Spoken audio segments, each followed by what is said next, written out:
Hello students, welcome in your physics class. Today's topic is dimensions.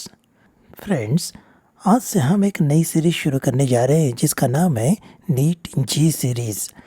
इस series के अंदर में हम आपको नीट और जेडब्ल्यू की पूरी प्रिपरेशन करने का वादा करते हैं। यदि आपको इन वीडियो में इंटरेस्ट है, यदि आप नीट या जेडब्ल्यू की वीडियोस और अधिक पाना चाहते हैं तो बस आपको कंफर्मेशन देना होगा ज़्यादा से ज़्यादा लाइक देकर। आपके लाइक के अनुसार हम इस सीरीज़ को आगे बढ़ाएंगे। जो लाखों रुपए की फ़ीस से भी जो चीज़ आपको कोचिंग क्लासेस में भी नहीं सिखाई जाती है, उन चीज़ों को हम यहाँ फ्री में आपके लिए अवेलेबल करा देंगे। हमारा लक्ष्य इतना ही है कि हमारी वीडियोस देखने के बाद आपका फिजिक्स के ऊपर का कॉन्फिडेंस बहुत ज़्यादा बढ़ना चाहिए। तो चलिए दोस्तों शुरू करते हैं डायमेंशन से। स्क्रीन पर अभी आप डायमेंशन का डेफिनेशन देख रहे हैं।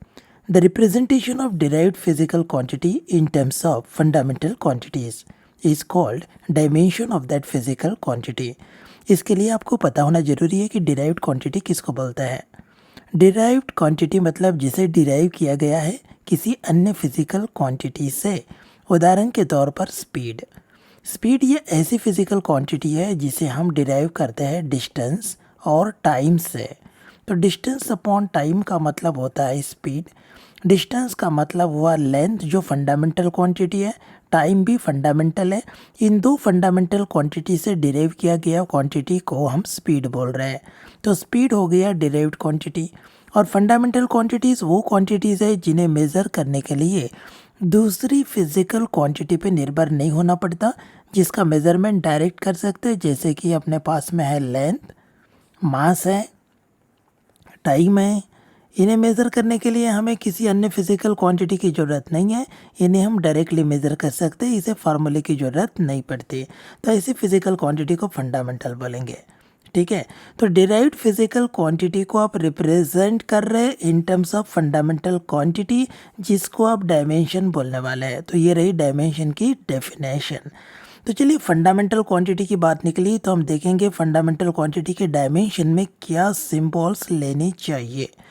मास के लिए हम सिंबल लेंगे m, लेंथ के लिए l, सिमिलरली टाइम के लिए t, करंट के लिए a या I भी चलेगा। कुछ जगह पे आपको I भी नज़र आएगा। और K for temperature, C for luminous intensity and mole for amount of substance. अच्छे से ये फार्मूले का जो टेबल है आप लर्न कर लीजिए। अब इसके बाद हम आगे बढ़ते हैं वापस उसी डेफिनेशन की तरफ में। तो डेफिनेशन को सार्थक करने के लिए या इसे बहुत अच्छे से समझने के लिए हम कुछ एग्जांपल्स और यहाँ पे आपको दिखाएंगे। चलिए देखते हैं कुछ और एग्जांपल। मान लीजिए मुझे एरिया का डायमेंशन निकालना है, तो सबसे पहली स्टेप है एरिया का फार्मूला लिखना, लेंथ इनटू ब्रेड्थ। तो मैंने लेंथ और ब्रेड्थ यहाँ पे लिख लिया। अब डायमेंशन कैसे लिखना सुनिए। लेंथ को हम रिप्रेजेंट करते हैं यल से, ब्रेड्थ भी तो लेंथ ही है तो उसको भी रिप्रेजेंट करेंगे यल से। यल इंटू यल क्या होना चाहिए, एल स्क्वायर। यहाँ पे आप देख रहे हैं मैंने बहुत सिंपल लॉ लगाया, A to the power M into A to the power N का मतलब होता है A to the power M plus N. तो अब यहाँ देख रहे हैं यल के ऊपर पावर 1 है, यहाँ भी यल के ऊपर पावर 1 है, तो यल का पावर बना 1 + 1 2। करेक्ट है। तो ये एरिया का डायमेंशन बनना चाहिए। डायमेंशन के लिए हम इसको स्क्वायर ब्रैकेट में लिखते हैं। बस ये लीजिए डायमेंशन हमारा हो गया। This is our answer. Clear है। देखिए यहाँ सिंप्लीफाई करते वक्त हम लॉ ऑफ इंडाइसिस यूज़ करेंगे, और लॉ ऑफ इंडाइसिस आप भली भांति जानते हैं, स्टैंडर्ड 8 में आप पढ़ चुके हैं। चलो तो अब इस डेफिनेशन को समझिए। ये रही फंडामेंटल क्वांटिटी, इसका पावर आपने रेज किया और एरिया को in terms of fundamental quantity describe किया, एक्सप्रेस किया। ठीक है ना। तो representation of derived quantity such as area in terms of fundamental quantity like length is called dimension of physical quantity. तो आप जानते हैं इसको बोलना है डायमेंशन ऑफ एरिया। तो ये है डायमेंशन ऑफ फिजिकल क्वांटिटी। ठीक है। तो और कोई एग्जाम्पल लेंगे। चलिए सेकंड एग्जाम्पल मैं आपको समझा देता हूँ। एग्जाम्पल नंबर 2, मान लीजिए कि आपको अभी स्पीड का डायमेंशन निकालना है, तो स्पीड इक्वल टू होना चाहिए डिस्टेंस अपॉन टाइम।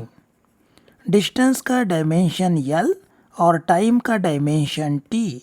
तो टाइम ऊपर चला गया तो इसका पावर माइनस बनता है। इसके लिए आप ध्यान रखिए 1/a⁴m रहता है तो ये बनेगा a⁻−m। तो मैंने t⁻1 है नीचे में, ऊपर जाएगा तो -1 और l के ऊपर भी पावर 1 है। इस तरह से मुझे डायमेंशन मिला स्पीड का। तो dimension of speed is what, L1 t-1। Friends यहाँ पे मैं बहुत आसान तरीका बताऊंगा, इससे भी ज़्यादा जो जिसके अंदर में हमें ज़्यादा तकलीफ नहीं लेनी पड़ेगी।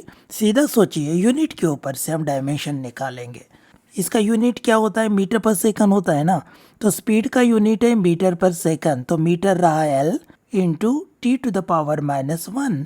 ये बना डायमेंशन ऑफ स्पीड। ठीक है, स्पीड और वेलोसिटी का डायमेंशन एक ही है क्योंकि फार्मूला एक जैसा है, यूनिट एक जैसा है। तो फिर डायमेंशन डिपेंड करता है अब यूनिट के ऊपर में। अगर आप किसी फिजिकल क्वांटिटी का यूनिट जानते हैं तो आप उसका डायमेंशन भी जानते हैं। चलिए अब दूसरी फिजिकल क्वांटिटी मैं यहाँ पे लेके देता हूँ, एक्सेलरेशन। एक्सेलरेशन का मतलब होता है change in velocity upon time. Change in velocity, आपको पता है चेंज इन वेलोसिटी भी तो मीटर पर सेकंड में ही मेज़र की जाती है ना। तो ये मीटर पर सेकंड वाला ये लीजिए, मीटर हो गया L, पर सेकंड मतलब t-1 डिवाइडेड बाय टाइम एक बार आया मतलब t⁻1। ठीक है, अब इसको मैं सिंप्लीफाई कर लेता हूँ। लीजिए क्या होता है, -2 बन जाएगा, ये बन गया डायमेंशन ऑफ एक्सेलरेशन। अब इसको भी शॉर्टकट तरीके से देखते हैं, डायमेंशन कैसे लिखते हैं। एक्सेलरेशन का जो यूनिट है वो है मीटर पर स्क्वायर सेकंड। तो ये L बना, t⁻2 बना। देखिए डायमेंशन रेडी हो गया है। तो ये शॉर्टकट तरीका है डायमेंशन बनाने का, या आप सीधा यूनिट से बना सकते हैं। नेक्स्ट क्वांटिटी हम फोर्स के बारे में बात करते हैं। फोर्स का मतलब है मास इंटू एक्सेलरेशन। तो चलिए देखते हैं यहाँ पे क्या मिलेगा। मास पहले आया हुआ है, मास करेगा m1 और a मतलब मीटर पर सेकंड स्क्वायर। क्या होना चाहिए, मीटर पर सेकंड स्क्वायर मतलब L1 t-2 हो गया कि नहीं। अब इसको ब्रैकेट में क्लोज कर लेंगे। ये लीजिए बन गया हमारा डायमेंशन ऑफ फोर्स। रेडी है, देखा। अब चलते हैं डायमेंशन ऑफ वर्क डन की तरफ। तो वर्क डन का मतलब होता है फोर्स डॉट डिस्प्लेसमेंट, जिसको एक्सपांड करने पे मिलेगा force into displacement into cos theta. Friends यहाँ पे ट्रिग्नोमेट्रिक रेशियो कॉस थीटा आया जो कि डायमेंशन लेस है। अब आपको एक बात ध्यान में रखनी है, मैं आपको एक प्रो टिप दे देता हूँ।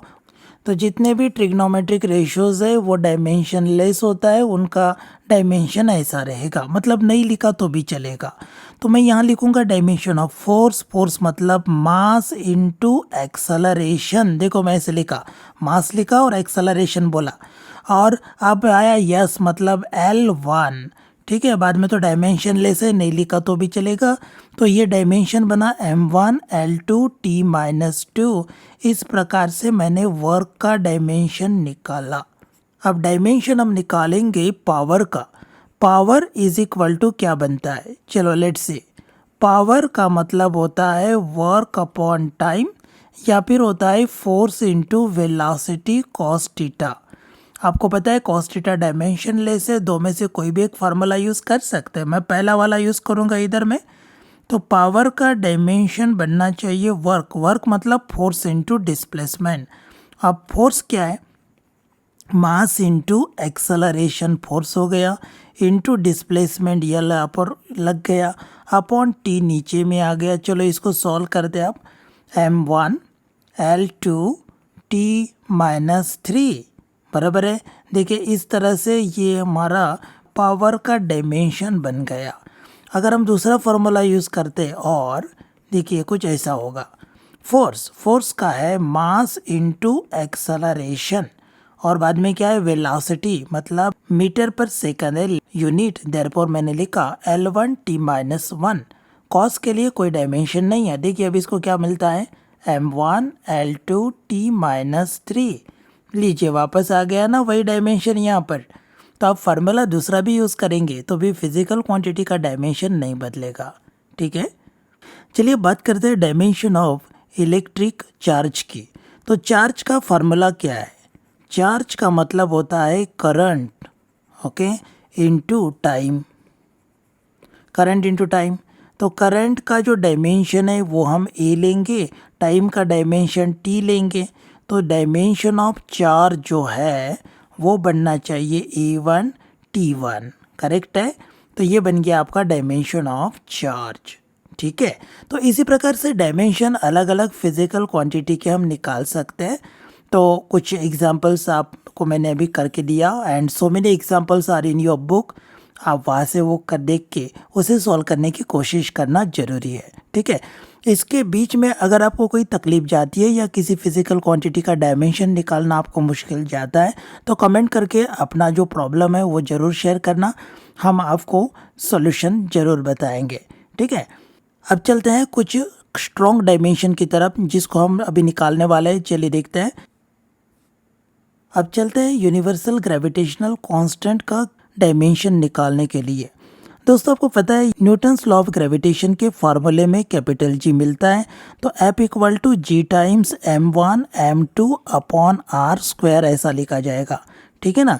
तो सबसे पहले जी इक्वल टू फॉर्मेट में इक्वेशन को डाल लीजिए, कुछ इस प्रकार से इक्वेशन बनेगा, see like this. Now we'll substitute values of each dimension of each quantity. So force is the first quantity here. तो force का dimension क्या बनता है, that is mass into acceleration, so m1 l1 t minus 2 and r square, that means l square whole divided by m1 m2, both are masses, so m to the power 2. Now say what is the dimension, m minus 1 l3 t minus 2. This is the dimension of capital G. Got this? Now the dimension of coefficient of viscosity. Now what is this viscosity? If you are a student of 11th standard, you may not be knowing this कि ये क्या चीज़ है, क्योंकि अभी अभी तो आप class में एंट्री किए हुए हो, राइट। लेकिन जैसे आप आगे पढ़ते जाओगे तो आपको ये पता है, 12th स्टैंडर्ड स्टूडेंट के लिए इस बात की कोई ऐसी ये नहीं है, नयापन नहीं है इस बात में, वो जानते हैं स्टोक्स लॉ। चलिए मैं यहाँ पे फार्मूला लिख लेता हूँ, और जो 11th स्टैंडर्ड में स्टूडेंट्स हैं उन्होंने भी ज़्यादा इसमें डिग आउट करने की आवश्यकता नहीं है। They just need to know the technique how to get the dimension of a given quantity by using the formula. और आज नहीं तो कल आपको ये फार्मूला वैसे भी याद हो ही जाने वाला है, तो इसलिए आप टेंशन लेने की ज़रूरत नहीं है। F equal to 6 pi eta r v, this is a formula, and eta, that means this special symbol, special character eta is called coefficient of viscosity, and that is what we have to determine. So first of all हम इसको eta equal to format में equation को ले लेते हैं, f divided by 6 pi r into v. चलिए ले लिया हमने। 6 पाई जो है ये वाली क्वांटिटी जो है ये है अलजेब्रिक कांस्टेंट, और आपकी जानकारी के लिए आप एक प्रोटिप वापस से लिख लीजिए, और ये रहेगी कि अलजेब्रिक कांस्टेंट जो रहते हैं वो रहते हैं डायमेंशन लेस, ठीक है ना। तो 6 pi is a dimension less quantity, so this need not be consider here.